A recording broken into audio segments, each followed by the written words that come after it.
अगर आपको भी पूज्य प्रेमानंद महाराज जी की बात सच लगती है तो वीडियो पूरा जरूर देखें। उपासक फंस जाता है। सामने वाले को प्रसन्न करने की चेष्टा में कभी कभी उपासना में बाधा खड़ी हो जाती है। ये कैसे संतुष्ट होगा? ये बहुत बड़ी कमी है। इसी को कहा गया है दया बिना साधु कसाई, और दया करी तो आफत आई। सामने वाले को परमार्थ का उपदेश करके दूर हट जाना चाहिए। वो पकड़े परमार्थ को तब तो उसको निकाला जा सकता है, और यदि कहीं इसको संतुष्ट करके निकाला जाए तो वो कभी संतुष्ट नहीं हो सकता। ऐसी नीच वृत्ति होती है। जितना आप उसको निकालने की चेष्टा करेंगे उतना ही वो आपको दलदल में धंसाता जाएगा। ये प्रकृति का सिद्धांत है, इसलिए उपासक को निरपेक्ष रहना चाहिए, किसी की अपेक्षा नहीं रखनी चाहिए। ये अनुभूत बात कह रहे हैं। जो संतोष अनुभूत है वही हृदय में अनुभव में आता है। उपासक को यदि कभी ऐसा अवसर मिले कि किसी को भगवत मार्ग में बढ़ाना है तो वो ये ध्यान रखे कि हमें अपने को बचा करके इसको निकालना है। कहीं उसके मन की संतुष्टता के द्वारा हम परमार्थ निरूपण करेंगे तो वो कभी नहीं निकल पाएगा, क्योंकि उसका मन ये समझ जाएगा कि हमारी अनुकूलता को लेकर ये विचारवान है, हमारी अनुकूलता के लिए, बस वो आपको रौंद देगा। और परमार्थ का उपदेश दिया और निरपेक्ष हो गए, और वो आप पर आसक्त होता चला जा रहा है, वो निकल जाएगा। त्रुटि यही हो जाती है उपासक से, इसको कैसे संतुष्ट करूं, वहीं उसका पतन हो जाता है। पतन अपने आराध्य देव का चिंतन छोड़कर मांस के लोथड़े शरीरों का चिंतन होने लगता है। ये कैसे राजी रहे, वो कैसे राजी रहे, परिवार कैसे राजी रहे, भगत कैसे राजी रहे। निकले थे हरि को राजी करने के लिए और हो गया प्रपंच को राजी करने। ये बहुत सूक्ष्म बात है। ये शास्त्र सम्मत और हृदय सम्मत बात है दोनों के अंदर। यदि भगवत मार्ग में आगे बढ़ना है तो किसी को संतुष्ट करने का भाव खत्म कर दे। शास्त्र सम्मत उपदेश है, पकड़ना है पकड़ो, नहीं पकड़ना है तो डूबो। तभी आप परमानंद का अनुभव कर सकते हैं, नहीं तो आपको फंसा लिया जाएगा। ये सूत्र उड़िया बाबा का है, दया बिना साधु कसाई, दया करी तो आफत आई। बीच में समझो, दया नहीं तो साधु कैसा, और दया की तो फंस गए। तो कौन सी दया आपका परम कल्याण में सहयोग कर सकती है? जो याद को ना नष्ट कर पावे। दया का उल्टा है याद। जो भगवत स्मृति में बाधा पहुंचा दे, ऐसी दया में आग लगे। भगवत स्मृति युक्त प्रियता प्रभु के चरणों में और दया जड़ चैतन्य में तब तो निकल जाओगे। और अगर भगवत स्मृति को दया ने तोड़ दिया और उसकी स्मृति चल रही तो दुर्गति पक्की है। हिरण में इतनी स्मृति आ गई कि हरि स्मृति गई तो अगला जन्म ऐसे महापुरुष का पशु रूप में हो गया, मृग रूप में। तो बहुत सावधानी का ये परमार्थ मार्ग है। कभी कभी दया में चूक हो जाती है। ये दया बहुत बड़ी दैवी संपदा है, कोई साधारण नहीं है। महापुरुष अपने कल्याण की बात ना देखते हुए सामने वाले का कैसे मंगल हो, इस बात पर विचार युक्त है। पर साधक को बहुत सावधान रहना चाहिए। इस दया रूपी सद्गुण से बचना चाहिए। ध्यान से इसको पकड़ लीजिए। दया रूपी सद्गुण से बचना चाहिए जब तक भगवत प्राप्ति ना हो जाए। दूर से दया का भाव, दूर से हृदय में कहीं इसका भाव प्रवेश हो गया, इस पर दया करनी है, हम बड़े दयालु हैं, तो फंसा फंसाया है। भजन करने से हृदय बड़ा द्रवित हो जाता है। द्रवित हृदय में करुणा और दया की लहरें उठती रहती है। उसको लगता है क्या दे दूं, क्या कर दूं, कैसे ही भगवान में लग जाए। अच्छी बात है, पर व्यवहार में ये तुम्हारी बात कोई जान गया कि तुम इतने दयालु हो तो दुरुपयोग कर देगा। तुम्हारी इस दया का दुरुपयोग हो जाएगा। बहुत अच्छे से इसको समझ के बोल रहे हैं। इसलिए चाहे गृहस्थ हो चाहे विरक्त हो, यदि भगवत प्राप्ति करनी है तो दया रूपी सद्गुण को हृदय में दबा दो। बाहर से निरपेक्ष और उदासीन रहो। जब कभी भगवान ऐसी सामर्थ्य दे तो निरपेक्ष होकर के उससे कोई आसक्ति न रखते हुए उपदेश कर दिया और दूरी बनाए। नजदीकी बनाया तो फंसे, ये ऐसे है प्रपंची। नजदीकी बनाया तो फंसे, और फंसे तो तुम्हारी निंदा ये करेंगे, तुम्हारे ही विपरीत चलेंगे। बहुत सावधान। जैसे डूबने वाले को बचाने वाला जाए और चतुर तैराक ना हो। चतुर इसलिए कि अपने को बचा ले, तैराक इसलिए कि उसको भी निकाल ले। तो डूबने वाला पहला काम करता है, बचाने वाले को डुबोता है और ऊपर उठ के सांस लेना चाहता है। बस ऐसे ही भव समुद्र में, प्रपंच में कामी क्रोधी लोभी ऐसे जो जन डूबे हुए हैं, साधु का कर्तव्य है उनको निकालना, पर परम प्रवीणता पूर्वक अपने को बचाते हुए, नहीं तो पक्का डूब जाएगा। पक्का अनुभव की बात है। संतों की जो बातें होती हैं छाती की बातें होती हैं, पढ़ी लिखी बातों में उतना प्रभाव नहीं पड़ता जितना हृदय की अनुभूत बातों पर पड़ता है। फिर अनुभव होगा कि बड़ा इष्ट कठोर है, वो हमारी रक्षा नहीं की, हमको बचाया नहीं, हम संकट में फंस गए। तो इष्ट शास्त्रों में संतों के रूप में, गुरुदेव के रूप में उपदेश करते हैं। निरपेक्षम मुनिम शांतम निर्वैरम समदर्शनम। कहां यहां ऐसा लिखा है कि तुम ऐसी दया करो कि उसी का चिंतन करने लगो, उसी के गले लग जाओ, उसी को अपना मान लो? कहां लिखा है? निरपेक्षम, किसी की अपेक्षा नहीं। हम उपदेश कर रहे हैं, उसको पकड़ो तो आओ, जैसे हम चाहें वैसे चलो तो आओ, नहीं तो जाओ। भगवान का ही सब बनाया हुआ खेल है, भोगो खेलो, नर्क जाओ स्वर्ग जाओ, तुम्हारी रुचि। अगर मुक्त होना चाहते हो तो आज्ञा का पालन करो, निरपेक्ष रहे। निरपेक्षम मुनिम मननशील, एक क्षण भी अपने प्रभु को न छोड़े। ये संसार का सूत्र है। यदि आप निरपेक्ष रहे तो आपकी चरण धूल माथे पे चढ़ाएगा और आपकी आज्ञा का पालन करेगा। और यदि आपने दुलार कर दिया, उसको अपेक्षा कि ये भगवान को प्राप्त हो, ऐसी चेष्टा करके दुलार कर दिया, तो वो तुम्हारी बात को रौंद देगा। सामने वाला यदि अपना परिवर्तन नहीं चाहता तो पूरा जीवन संघर्ष दे दो तो भी उसका परिवर्तन नहीं होने वाला। अगर परिवर्तन चाहता है तो दूर से एक शब्द सुनकर उसका परिवर्तन हो जाएगा। साधु बहुत सावधान।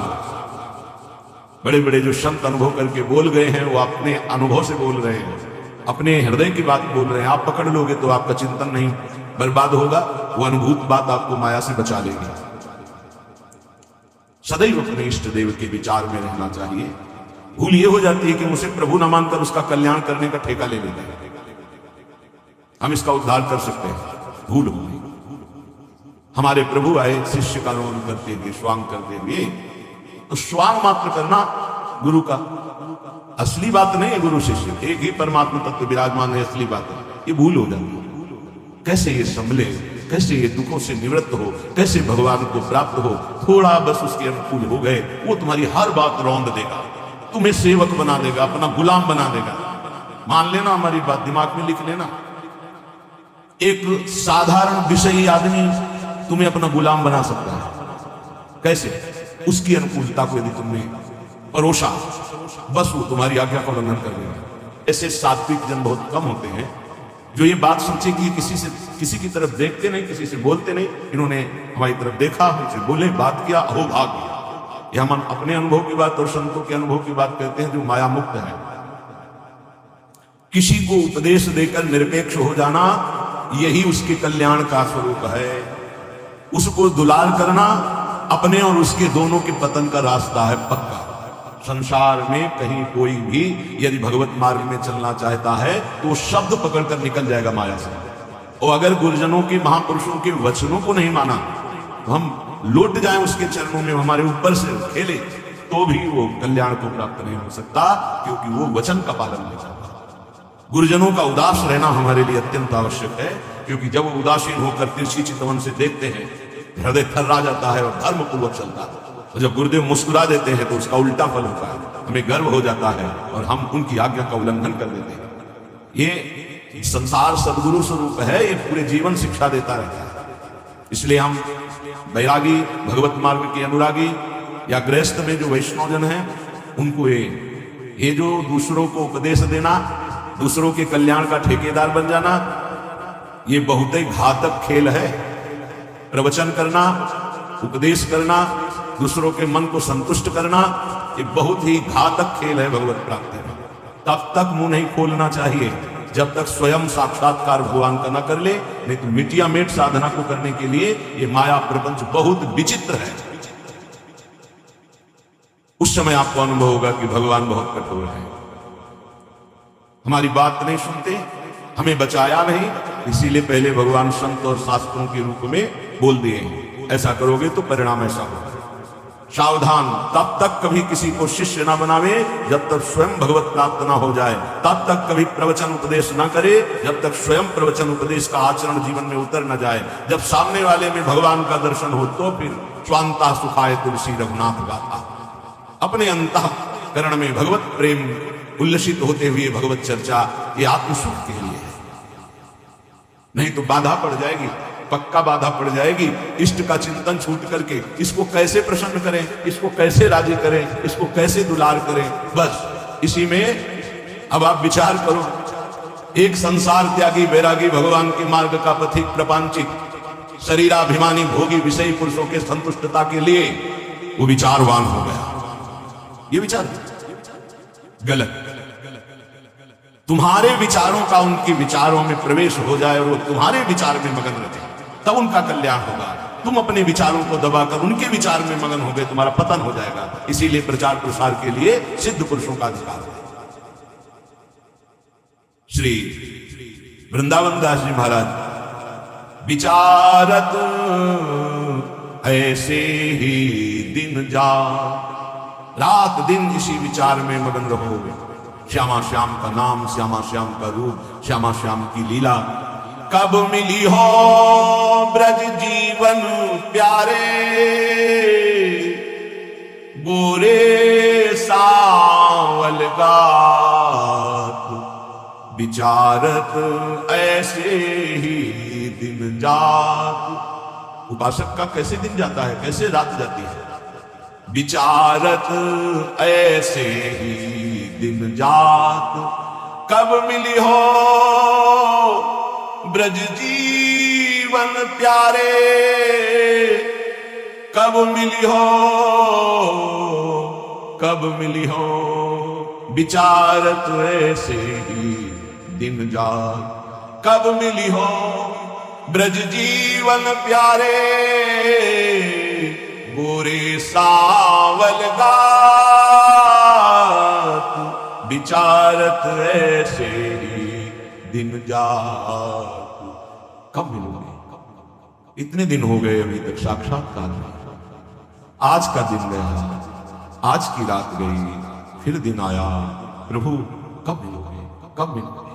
ये व्याकुलता, यहां दूसरे के चिंतन की कोई गुंजाइश नहीं। दया से चिंतन में फिसला साधन। ये हिरण का बच्चा मर जाएगा अगर हम इसकी रक्षा नहीं करें, चलो बाहर निकाले, इसका पालन पोषण, चलो ये भी 10-5 दिन में छोड़ दे, नहीं, गले लगा ले, अगला जन्म हिरण का। बहुत बुरी तरह साधक दया में फंस जाता है, आसपास ऐसा जाल बिछ जाता है कि निकलना मुश्किल हो जाता है। दया से बहुत बचो, ये भागवतिक सद्गुण है, आता है हृदय में, द्रवित होता है हृदय। जहां दूसरों का चिंतन हुआ तहां चिंतन अपना बदल जाता है। फिर क्या होता है? कहिबे में नियरे से लागत, सपनों नहीं दर्शा, अब कछु निठुर भय या जुग में, ताते मन पछतात, विचारत ऐसे ही दिन जात। वो बातें तो प्रभु की करता है, लेकिन ऐसा अनुभव में नहीं है, बहुत दूर प्रभु। कहिबे में नियरे से लागत, सपनों नहीं दर्शा, स्वप्न में भी प्रभु नहीं। क्यों? गजब की बात है, साधक जीवन भर चिंतन को संभालता रहता है। दूसरे पर दया करके वो अपने कीमती चिंतन को दे दिया, वो समझ नहीं पाता क्या हमारे से इनको मिल रहा है। इन्होंने अमोघ चिंतन छोड़ करके मुझे अपना लिया, मेरा चिंतन करते हैं, मेरे दोषों को मेरे सामने रखते हैं, मेरे को अपना मानते हैं, इससे प्राण न्यौछावर हो जाने चाहिए। लेकिन नहीं, वो प्राण ले लेगा उसके, अगर ऐसी गलती की कोई उपासक। निज अनुभव ये कहां करे सा, वो तुम्हारे प्राण ले लेगा, वो तुम्हारी जीवन भर की चिंतन वृत्ति को रौंद देगा यदि तुमने दया कर दिया। इस बात को समझ लेना। संतों का संग क्यों सुना जाता है? शास्त्रों में वही सब लिखा है, उसको अपने अनुभव से डुबो कर दो। कहिबे में नियरे से लागत, सपने नहीं दर्शात। करो प्रवचन, हृदय में आश्रय दूसरे का, चिंतन दूसरे का, संबंध दूसरे का, तो स्वप्न में भी आपके आराध्य देव नहीं झलकेंगे। फिर क्या हृदय कहेगा? अब कछु निठुर भय जुग में, ताते मन पछतात। अब भगवान भी नहीं सुनते, बहुत कठोर हो गए, हमें लगता है इस युग में, पहले बहुत जल्दी कृपा करते थे। हम आपको बताते हैं कलयुग में सबसे जल्दी भगवान प्रसन्न होते हैं। ठाकुर जी को जब यशोदा मैया रस्सी से बांधती हैं तो रासलीला में दर्शन करवाते हैं कि मैया ने कसम धरानी शुरू की कि बंध जा लाला, हर रस्सी 2 अंगुल छोटी। उनको पता है भगत बहुत प्यारे हैं, पहले तो बड़ी कसम खवाई निज भगवान के स्वरूपों की, नहीं बंधे। इस सतयुग के भक्तों की, त्रेता के, द्वापर की, जो ही कहा कि तुम्हें कलयुग के भक्तों की शपथ से बंध गए। क्यों? कलयुग में बहुत कम भक्त होते, विशुद्ध भक्त भगवान की। वृष्टि शारदी कहूं कहूं, जैसे शारदी वृष्टि कहीं कहीं होती है, ऐसी भगवान की भक्ति विशुद्ध भक्ति। विशुद्ध भक्ति में मिलावट, नाटक, दंभ, पाखंड, दिखावा, ये सब केवल एक प्रभु से अपनापन, बहुत कम, तत्काल बन गए भगवान। कलयुग के भक्तों की जीव शपथ दी भगवान, ऐसा रासलीला में दर्शा।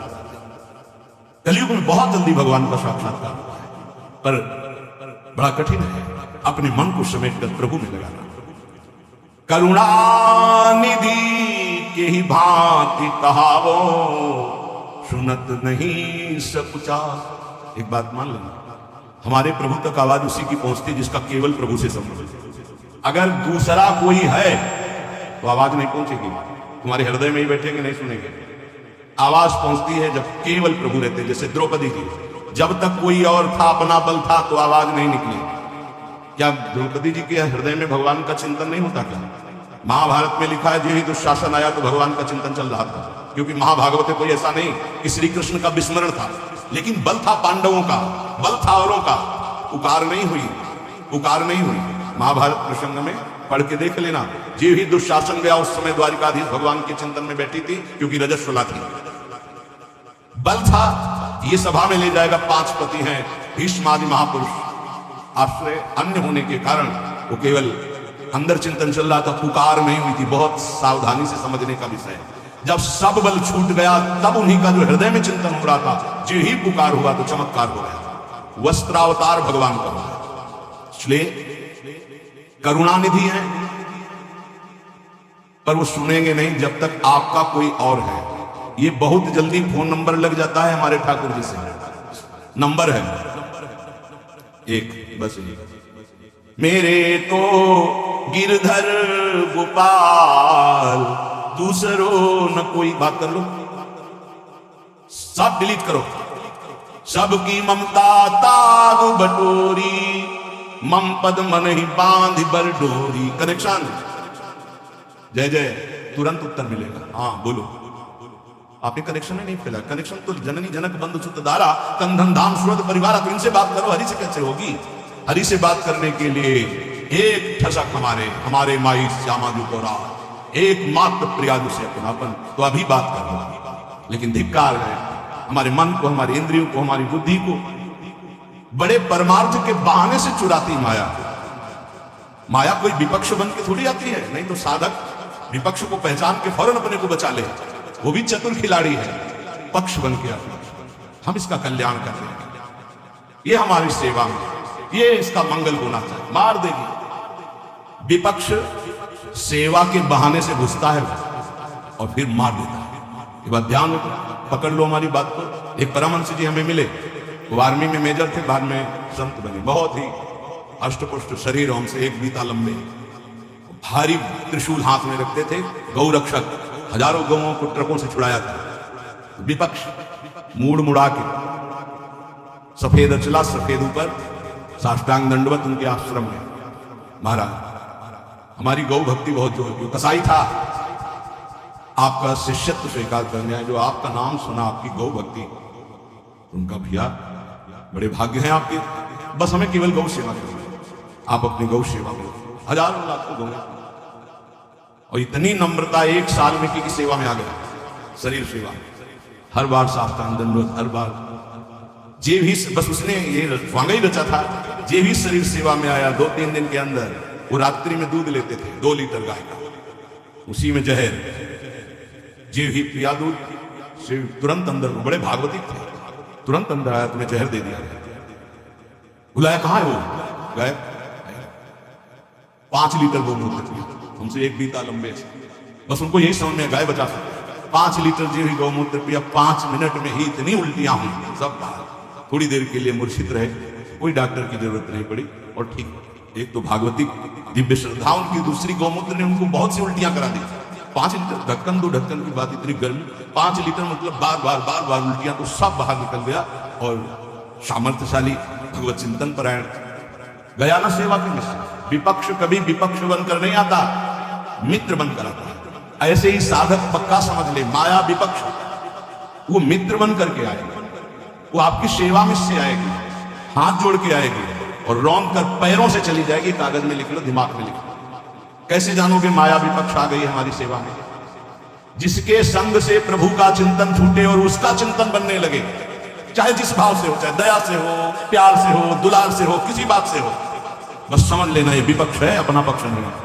क्योंकि जिसके संग से प्रिया प्रीतम की स्मृति निरंतर चले वो तो अपना पक्ष, और जिसके संग से प्रिया प्रीतम का स्मरण चला जाए और उसकी स्मृति आ जाए, जाके प्रियन राम वैदेही तजिए ताहे कोटि बैरी समझद्य परम स्नेही का रूप लेकर के। बहुत सावधान उपासक को रहना चाहिए, नहीं तो करुणानिधि प्रभु होते हुए भी तुम्हारी बात नहीं सुनेंगे, तुम्हारी आवाज नहीं जाएगी वहां तक। फिर कहोगे भगवान ने बचाया नहीं, तुमने सिद्धांत का भंजन किया, सिद्धांत के विरुद्ध चले, इसीलिए तुम मारे गए, इसीलिए तुम्हें गिरा दिया गया। बाद में दोषी तुम होगे क्योंकि तुमने दया की, यहां भी और परलोक में भी। 3 जन्म लगे भगवत प्राप्ति के लिए। पहले जन्म में ही पिता भगवान थे ऋषभदेव जी, भरत जी। ये लीला करके उन्होंने दिखा। इसलिए वैष्णव, सन्यासी, साधक, उपासक अपने जीवन में बहुत सावधान रहे। पूरे जीवन में कभी कभी जगत कल्याण की भावना भी उसको बंधन का कारण बन जाती है। इसलिए जगत भगवत स्वरूप है, इसका कल्याण नहीं करना, तुम अपने को बचा के निकल जाओ, यही